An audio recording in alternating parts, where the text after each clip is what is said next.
The brain dislikes ambiguity. If you use a small travel light, like the gear light, or you have a window facing setup, it will instantly boost your credibility because you're creating that halo effect with the light. Hey, fellow humans, welcome to the Virtual Presentation Skills Podcast.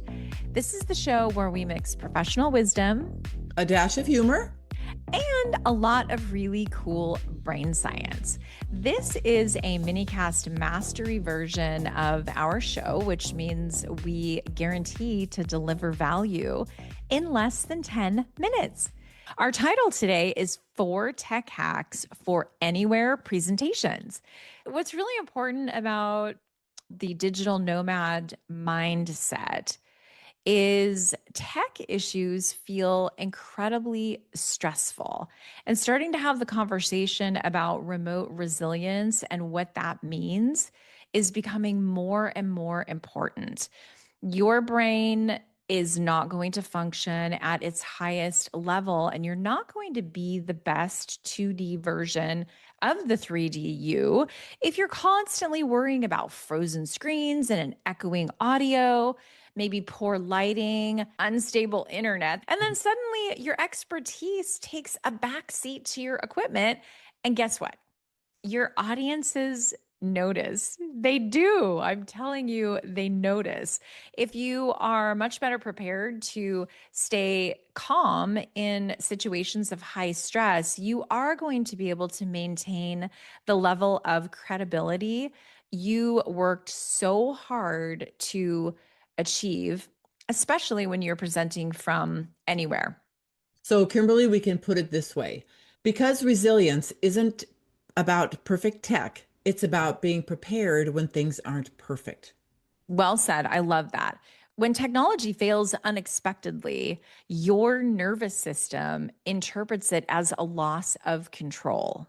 Your audience notices. Your increased cortisol is triggered, maybe shallow breathing, rushed speech, cognitive narrowing. There are a myriad of details to be aware of so that you might be able to prevent a stress response from completely taking over, from hijacking you. Tech hack number 1 is always control your audio, which also means your voice. Our brains are processing voices and sound before we process meaning. When sound is unclear, the brain works harder and trust decreases automatically. If you have a plan for resilience, you'll be able to stabilize your volume, reduce the echo, increase perceived professionalism, which is a big deal. If your voice is clear, minor visual issues matter far less. Remember, your audience will forgive bad visuals before they forgive bad audio. Bring your own microphone. The microphone I travel with is my Samsung microphone. It looks like a little rocket and it works really well. It just plugs into the computer and it's not too expensive. You'll put the affiliate link in the show notes? Yeah. Okay. Yes. All right. Perfect. That's awesome. Tech hack number 2 is lighting travels better than you think. Good lighting doesn't require a studio. I know a lot of people think it does. It requires some thought and a little bit of direction. Remember the front facing light, even a small portable ring light like I'm using today, dramatically improves your facial recognition, your eye contact, and your emotional clarity. Don't rely on the weird, creepy overhead lighting in your hotel room. Even my lighting today, I'm sitting in my dining room because I have a fireplace in the dining room and I wanted to be down here where it was warm and cozy instead of in my office. And quite frankly, the lighting is terrible. I would not go live with this lighting ever because I know that my audiences would automatically disengage just based upon the lighting because it creates really weird shadows and it makes faces harder to read. And the brain dislikes ambiguity. If you use a small travel light, like the gear light, or you have a window facing setup, it will instantly boost your credibility because you're creating that halo effect with the light. Tech hack number three is camera stability. Your stability for your camera really builds trust. The stability for your camera could mean everything to your audience. And Kathy has the perfect example of being in the airport when she did not know the table she was using was going to be very unstable.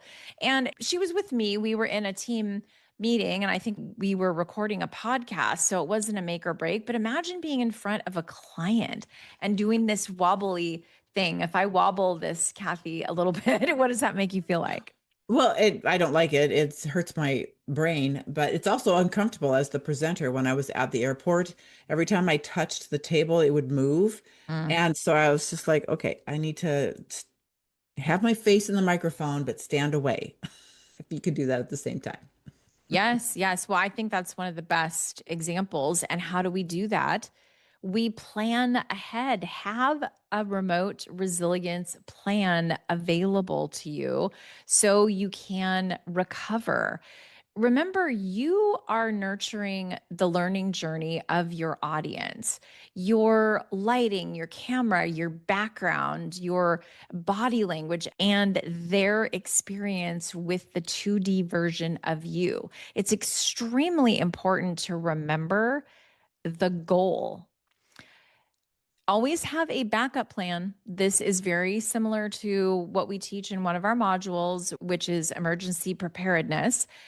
This includes hotspot access, and Kathy is very passionate about the hotspot. Kathy, do you want to share the episode we aired previously? Sure, we have a Minicast Mastery, episode number 44, on how to use your iPhone as a hotspot.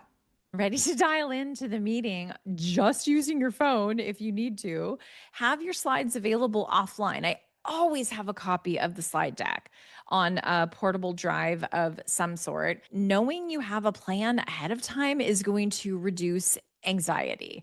It's a remote resilience mindset, and it's about being unshaken and showing up with confidence. It's not perfection, but it's designed presence. You can design your presence for every situation. And this is something modern virtual leaders are absolutely starting to focus on, which makes my heart sing. I love to hear people are starting to put virtual policies in place and requiring virtual office audits for their teams before they go live to make sure everything is operating under a particular protocol. Don't forget to book your group virtual office audit. Virtualofficeaudit.com, 30 minutes, 7 steps, and you will be well on your way to a successful journey in the virtual presentation world. Kathy, this feels like a wrap to me. I believe it is, Kimberly. Perfect. I can't wait to meet you online where we go live from the waist up.